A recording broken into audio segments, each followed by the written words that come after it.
A deep change in the way that we live requires a deep change in the way that we think. I'm Carla Reeves, and this is Differently. I don't know about you, but my favorite movies are the ones that tell a story of overcoming. My guest today shares just that kind of story. You're about to meet Joel Stone. I was recently on his podcast, and I knew right away that I wanted you to meet him too.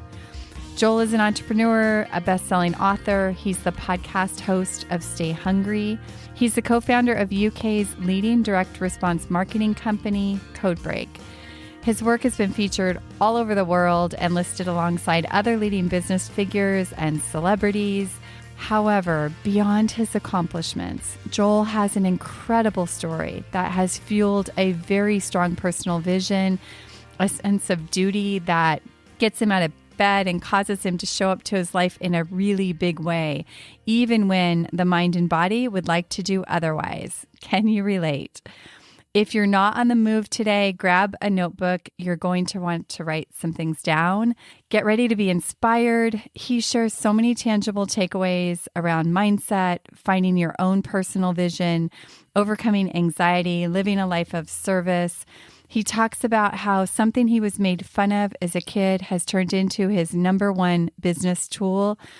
And you guys, there is seriously so much more in this one conversation, but I will leave that to be a surprise. Hey, Joel, welcome to Differently. I'm super excited to have you here. Thank you so much for having me. I'm excited to be here. Yeah. So I had the privilege of being on Joel's podcast, Stay Hungry, and just like met him and decided I want to have you come on our podcast here too. Really excited to dive into this conversation. So why don't you give us a little snapshot of who you are, where you are, and what you do in the world? Cool. So my name's Joel Stone. I live in a sleepy town called Shrewsbury in the UK, and we have one of the UK's fastest growing marketing agencies. I'm the co-founder.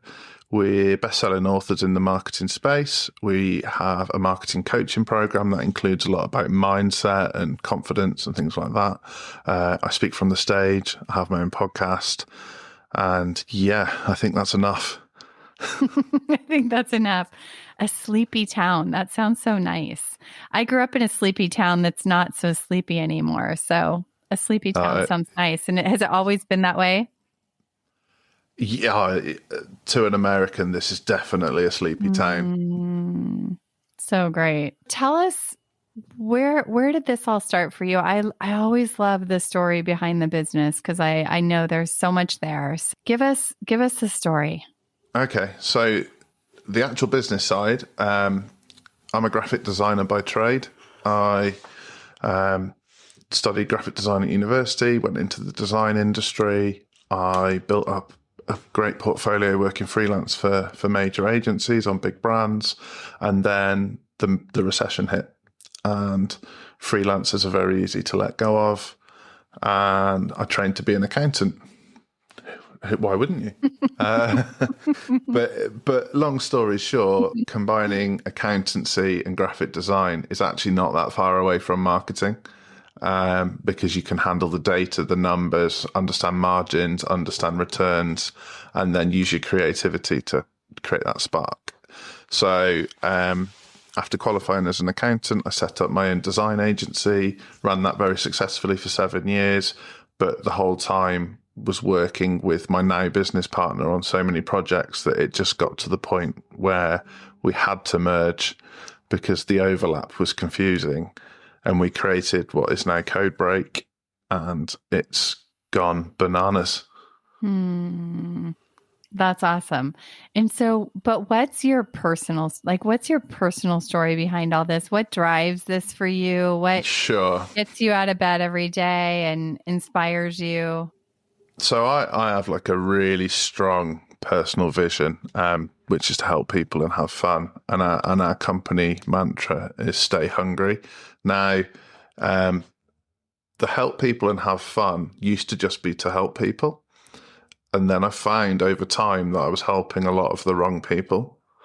There's a lot of people out there that will accept help and act like they really need it. and not value you. And so it wasn't much fun. It was actually, I found it beat me up quite a bit. And so I was like, okay, how can I help people that really need it, but it still be fun? One element of that is getting paid to do it. but the other element is getting people who've got the right values or on the same wavelength as me, because when you help them, they use it for the right reasons. They do good with that help. And so the exponential impact of help people and have fun is the more people I help, the more people they can help, and the more people they can help. And over time, we've seen like really dramatic results from that. Now that's born from our company mantra, which is stay hungry. There's kind of two sides to that. The boring side is we had a client that leased vans, and we built them a website, did a marketing campaign, and all their vans were gone. They no longer had any vans available. And they came in for a meeting and we were like, oh, this is it. It's about to happen. They're going to get a new depot. They're going to get more vans. This is going to explode. And they both came in, looked really pale, really scared, and said, we need you to stop whatever it is you're doing. This is too much. We liked it how it was before. We just want to calm it all down. This relationship's over. And it was sort of in that moment I realised I can't work with people like that. If they haven't got the fire in the belly to sort of serve people and make the world more exciting and better, they're not for us. So that's the boring side of it. But a story that's really valid. And that was a catalyst, right? It's a catalyst for something.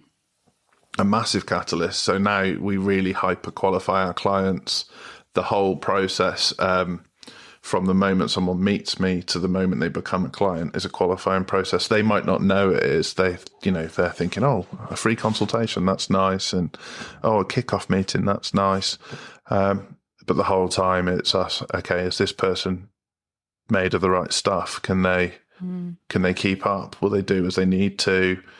When we get them 100 leads, will they follow up on all of those calls? And if we feel like they won't, it's a bad fit. The other side of this is I had a very traumatic childhood. I grew up, the year I was born, 3 months before I was born, my father's brother committed suicide. So I was born into trauma, and it's a hard thing to describe. And a really strange thing happened, but I also looked like my uncle that had just passed. So I spent the first, as soon as I started to understand things, the first sort of 4 or 5 years of my life, my dad, my grandmother all saying, oh, you look so much like your uncle. That was an awful pressure to carry. It was really weird. At the same time, my dad developed severe mental health issues, as you can understand.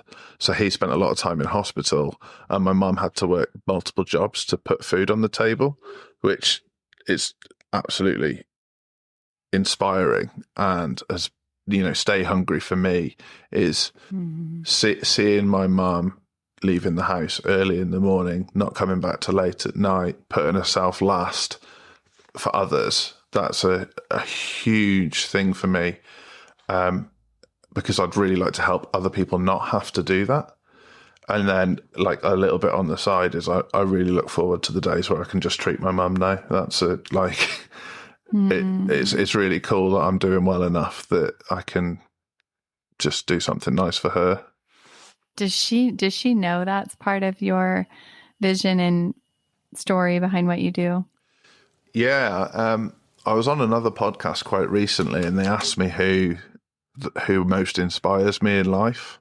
And I've got, some big hitters, I love Gary Vaynerchuk, I like Nelson Mandela, Muhammad Ali. I've got all these heroes, but no one gets close to my mum. And it's not like a mummy's boy thing. It's not like I don't go crying to my mum. I'm very independent, but she has got some sort of fire in her. She doesn't even know it. She's not a business ambitious type. Holy moly, when things get hard, she is the person you want in your corner. I'm a boy mom. And just to hear you talk about your mom that way, that's just so cool. And when you said, Joel, when you said like you were born into trauma, I too was born into a lot of grief. Hmm. And like you said, what did you say? You said something like, it's hard to explain what that is like, right? And even as Hmm. a infant, right? Like we embody some of that environment that we were born into. I'm from a his, hers, and ours family. My mom had lost her first husband in Vietnam and had 3 young children, and met my dad and had me shortly after. And so they were all experiencing the grief of her husband and their father. And then I came into the world, and I feel like part of my work that I do in the world to uplift people comes from that. Yeah. Because I think it was just like born in me to like make everybody feel better. Yeah. You have like this like inbuilt anxiety and you don't know where it's come from. And like, I've spoken to therapists. It's a healthy thing to do. And they're like, oh, you can choose not to be anxious. And the first time somebody said that to me, I was like, what are you talking about? This is like my default position. This is all I know, because I was like so worried about making sure everybody else was okay that the fact that I felt completely frazzled didn't even register. And then when I learned that, I was like, oh, this is a power for good. I can use this. And here we are. And here we are. Wow. That's a really, I've never heard it quite that way, right? I've heard you can choose to be happy and, that you have choice in all these things, but I've never really heard it directly for feeling anxious or anxiety. And I think probably people listening, like that's just such there's a lot of power in that to be able to change your state of being.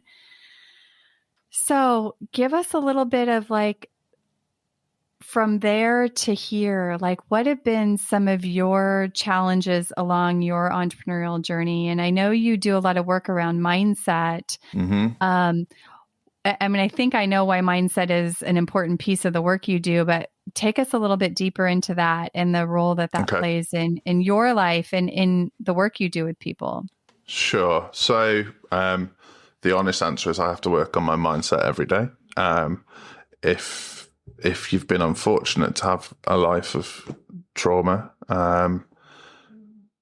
you will have to work on it every day. But I also know people who've had no trauma and have been very fortunate, and they equally need to work on their mindset every day, because you meet people who've been very fortunate and their trauma is that they've had no trauma. That their struggle is the fact that they don't know what it feels like to struggle, and that can really hammer their self-worth. So we built into our marketing program, into our coaching, that you should journal. We built in that you should work on your mindset, that you should stay hungry, that you should have really important moral values that you impress on people. And if they don't keep to that, then don't work with them. And it just makes it so much easier to get out of bed every day. When you get out of bed and you think, today I'm going to really help somebody, or today I'm going to do some good for the world, it doesn't really matter what goes wrong, because your purpose is way bigger than paying the bills or putting food on the table. I think serving other people and getting in other people's worlds is one of the greatest mindset tools there is, right? It's just getting out of your own head, right? I know there are days where I wake up and I'm like, oh gosh, I have coaching calls and maybe I don't feel like I'm in the proper mindset to have this powerful conversation. And every time I go into that conversation and just get completely in somebody else's world, I leave the call and I'm like, wow, I feel like a different human being. Yeah, I love that. So a real key thing, I think, for anybody listening is when you've got like your vision and your purpose nailed and your values around that nailed down, it gives you a sense of duty that you didn't know you could have. And that sense of duty is such a driver, because if you wake up one day and you've got a real bad headache, or you wake up and you're riddled with anxiety, the sense of duty will override that feeling. And you get stuff done anyway. And like, I've got clients in a WhatsApp group at the moment, and I'm giving them a little bit of a hard time. I've set them a task called 10 before 10, where they have to make 10 calls before 10 a.m. every day. And like, it gets to quarter to 10 every day. How many calls have you made? And all the excuses start rolling in. And it's like, well, I've made 27 calls. I woke up with a headache. I've had a nosebleed. And I've heard that my mum's best friend's just passed away. What's your issue? And it's like, you've got to have that sense of duty. Mm-hmm. Wow. So how did you find that for yourself, and how do you help other people find that? For me, other things happened around my dad growing up. He tried to take his own life. Then I lost my best friend to suicide when I was in my late teens. And now my dad's in prison because the mental health system here is not great, and he's kind of fallen into the wrong side of the system. That meant that I had my own mental health issues, struggled with anxiety, struggled with depression. So my option is serve people, fulfill my duty, fulfill my vision, do everything I can to make a real impact in the world, or feel like crap. And I know which one I prefer. Wow. So take us back to getting clear on that vision, though. How did you know your vision was to like serve and help people, be happier, better? Like, how did you crystallize that for yourself? There's been a couple of things. So one was I naturally like helping people, and I kept getting that whole like nice guys finish last like voice in my head. So I'd help someone out and then end up having to stay up late to do my own things, or I'd help somebody out because they said they got no money, and then they'd drive past me in a sports car. And these things kept happening, and I was really getting down about it. And I was like, but I really like helping people, and this is like crushing. This is like, maybe the world is just a horrible place, and I need to start playing the game. And then I just couldn't accept that. I couldn't give in to that. I just was not willing to live that life. I thought, no, I don't want it to be a grind, and I don't want to feel like everything is a chore and a task that has to be ticked off. I want it to be a joy. And so I was like, right, okay. I spoke to my business partner, and he agreed. He comes from a very different background, but he's experienced different things to me that got him to the same place. We were like, okay, well, what's the core thing we like doing? Helping people. And what's the worst thing about helping people? Well, when it isn't fun. So what should we do? Well, we'll help people and have fun. If it doesn't tick those two things, we're not doing it. Now, I'm not saying we always get it right, but 9 times out of 10 we do. And the best part about coming to work now, running a business, is it's fun.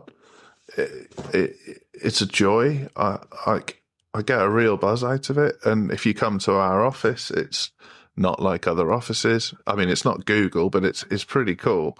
And the music's usually pumping. You can play pool. There's a drinks fridge. You can get some sweets. It's the sofas. There's a podcast studio. It's a different experience. And then my friends take the mickey out of me. They send me messages saying, "Oh, are you playing pool today again?" And I'm like, "Don't be jealous." So that's, in a nutshell, that's where, I wasn't really a nutshell, but that's where that story comes from. The like core values thing is everything that props that up. Say more about that. Okay, so we have like a strong set of values that we just never stray from. So stay hungry is one of them. Impress with results is another one, because in our industry, marketing, a lot of marketing companies get accused of being all fluff. and we can't. That's, I mean, like our emblem is a dinosaur. There is zero fluff about what we do. It's about getting results for people, and when you get people results, that's when they feel like it's fun. So it's important. Other things that we do, one of our values is own your shit, and basically it's all about ownership and accountability, and that comes from me. And the reason that comes from me is because when I felt mentally at my worst, the best way to get control of that is to take ownership of it. And it's the hardest thing to do when you feel like that. But if I can demonstrate that, then when I'm asking someone in our team to make sure our Facebook ads are all spelt correctly, not too bad. It's not too much of a challenge. So yeah, our values encompass everything that we do. They're really important to us. They're the way that we interview new recruits. They're the way that we interview new clients. They're the way we interview new suppliers. It's all part of it. That's so powerful. Do you find that that vision and values also is a compass in your personal life, I imagine? Yeah, to the annoyance of my wife sometimes. So she's like, "Oh, why are you being so direct about that?" I'm like, "Well, because it's obvious. Let's just get it done." One of our values is start with why, which is actually borrowed from Simon Sinek's book. Mm-hmm. I say why quite a lot at home. Somebody asked me to do something, why? And if they can't give me a good reason, it's not happening. Andy, my business partner, says because. So in the same way, they would be like, "Oh, Andy, can you take the rubbish out?" Because. And, but it's made my relationship with my wife better. She understands me better because she's like, "Oh, okay, they're your core values. If I ask you to do something outside of those, it's not going to happen." Mm-hmm. So I know what I'm working with.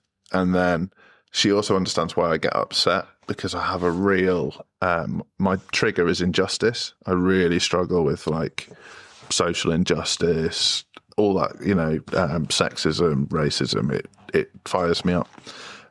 Because I hate that feeling of when the good guy is getting beaten up for being a good guy, and it's really helped that she can see that, and then she sees it in business as well with me now. She's like, "Oh, that person's going to screw you, don't you?" And I'm like, "Well, what makes you say that?" And she'll say a few things, and I'm like, "Okay, that's good to know.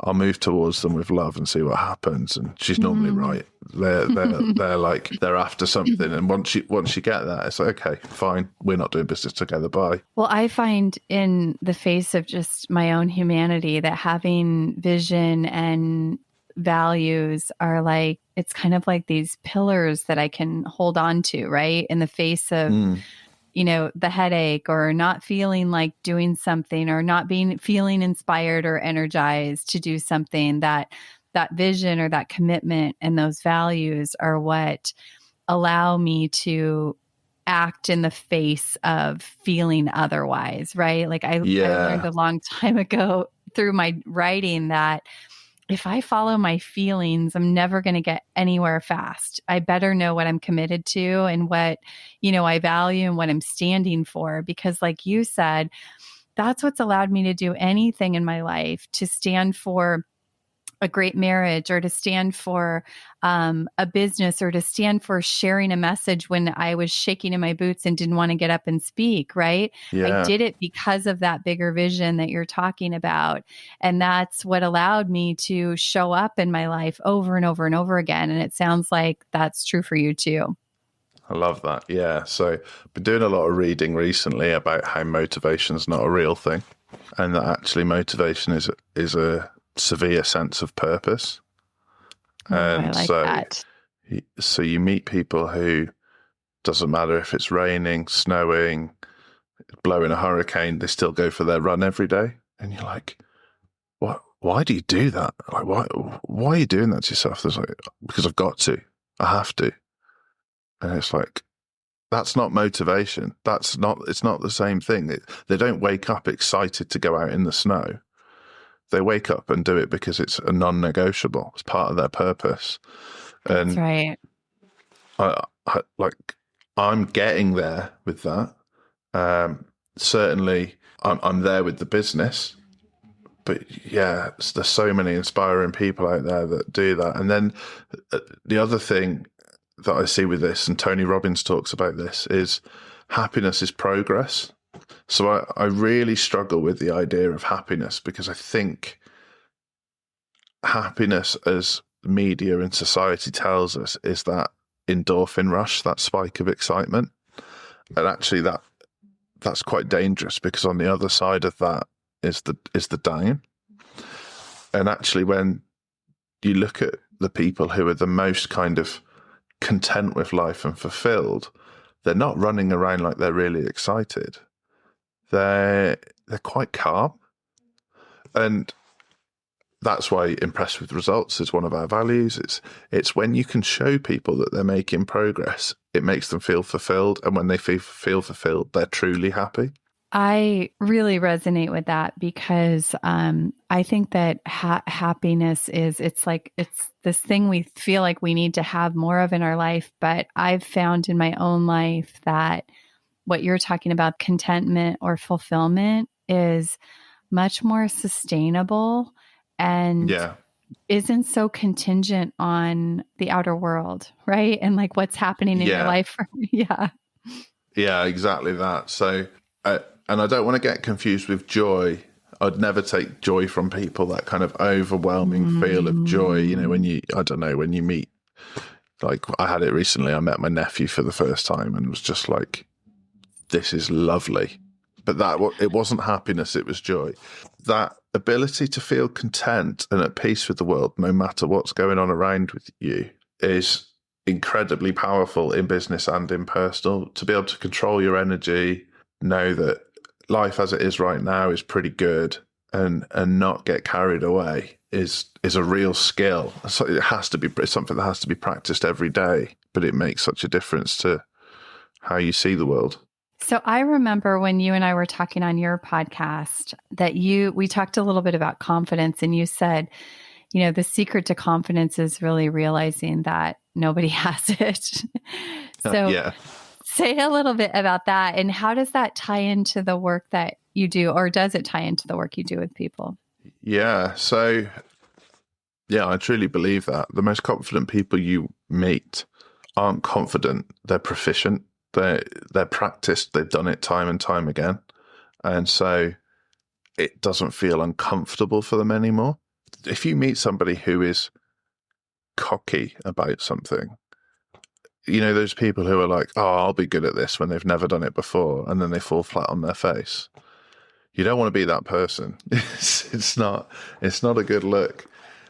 It's that whole, like, I don't know who said it, but it's like, it took me 10 years to become an overnight success. That statement of, actually, when you see someone on stage who really controls the crowd well, they're speaking to 400 people as if they're just speaking one-on-one in a room. They've got everybody engaged.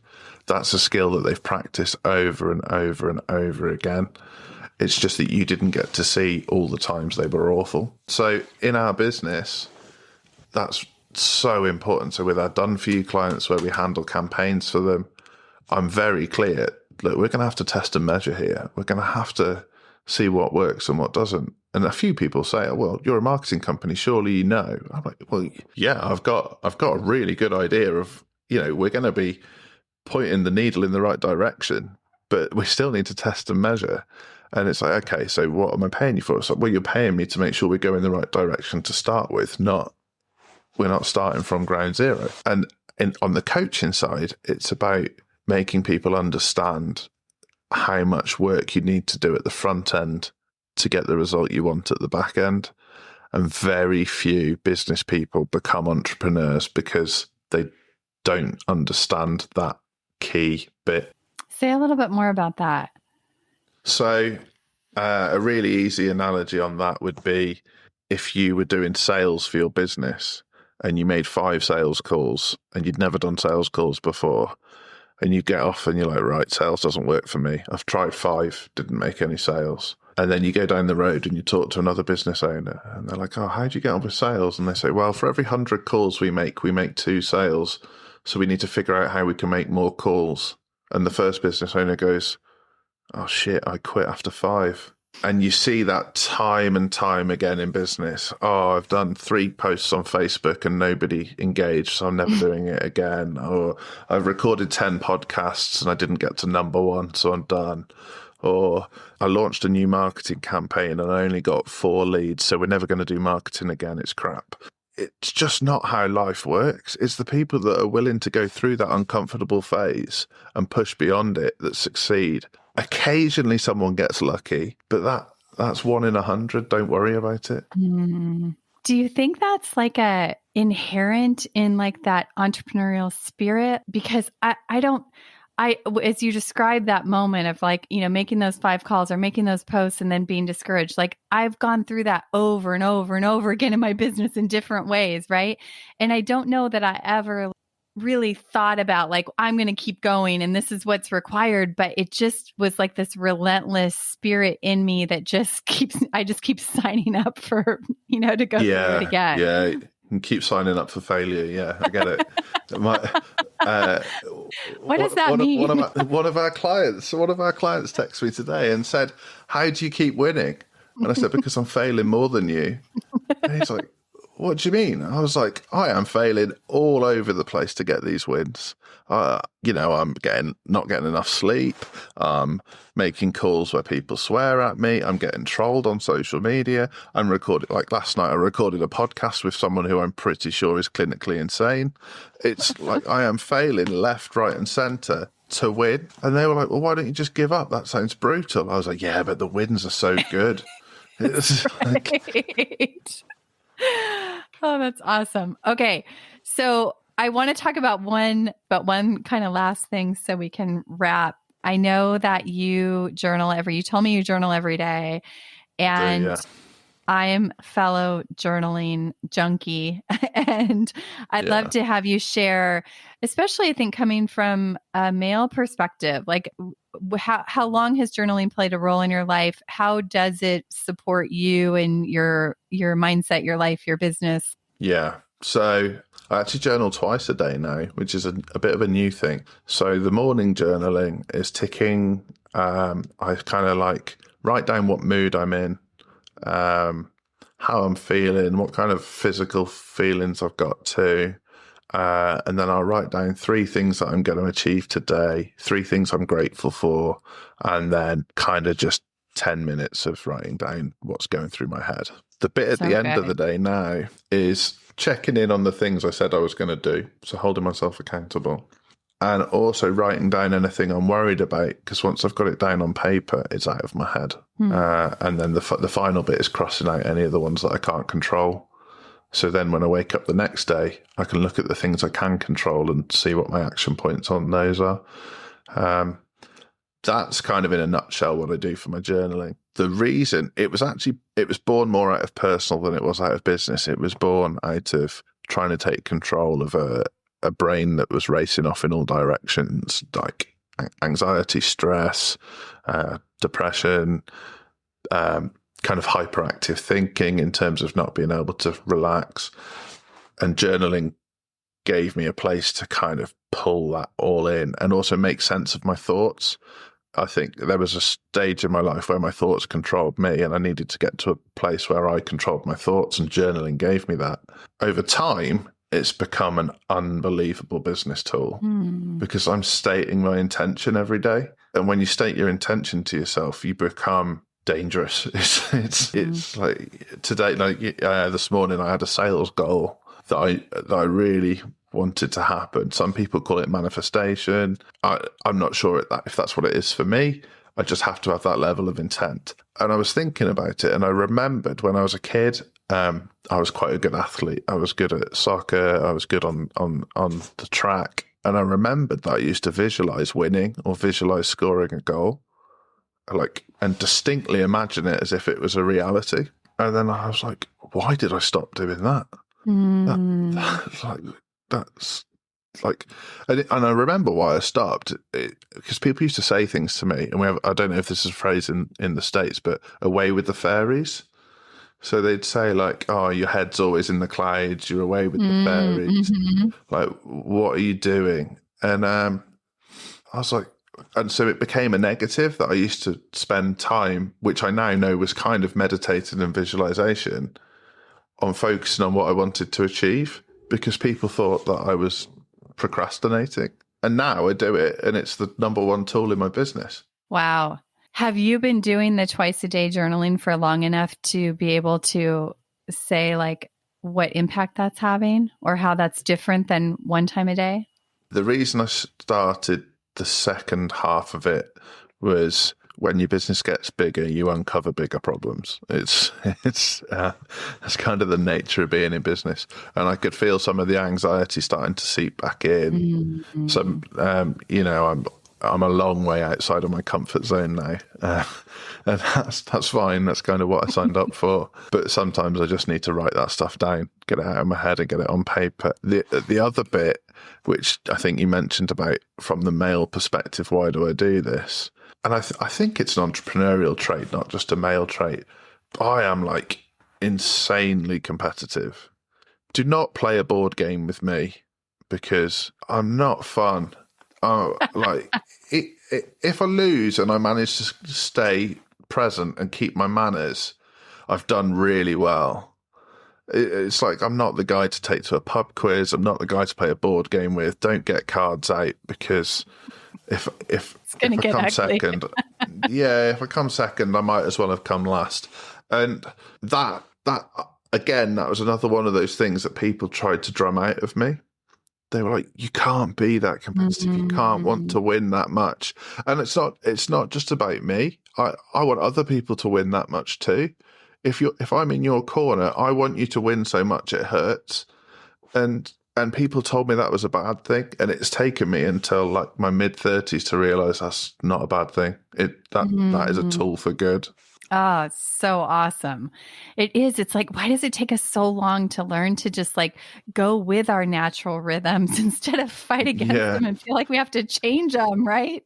Yeah. Well, and I also love this idea of, it sounds like you have learned to support yourself really well when you're dealing with something new, or like you said, your anxiety increases, or you've got bigger problems in the business, that you know how to bring in the proper support or tool to take care of your own mental well-being. And I think that is really so important as an entrepreneur, as just a human being, really.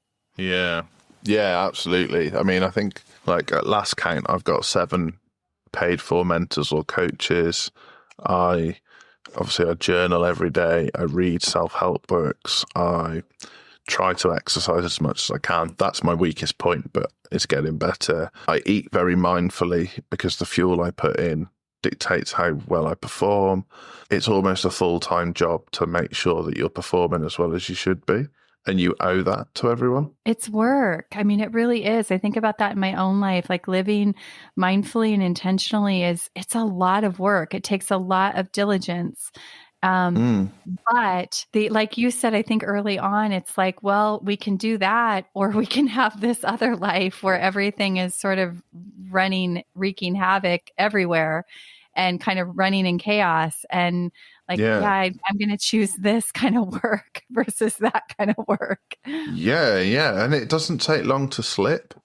It's that like, and we all do it. I'm nowhere near perfect on this, but like, if you've ever had problems with weight, which is something I can relate to, if you try to change your lifestyle, and I'm avoiding the word diet on purpose, but if you try to change your lifestyle and then you kind of break the new rules and have a pizza, and then you're like, oh, I've had a pizza, so I might as well have a burger. Oh, I've had a burger, so I'm going to have some cheese puffs. Slippery. And then it'll take you like a month to get back to where you were before. So actually it's like, okay, everything in moderation. How do I get this to a place where I'm in control? It doesn't control me. And like, for me, it's food. For some people, it's alcohol. For some people, it's drugs. For some people, it's gambling. For some people, it's business. It's, you have to it's like the tail doesn't wag the dog.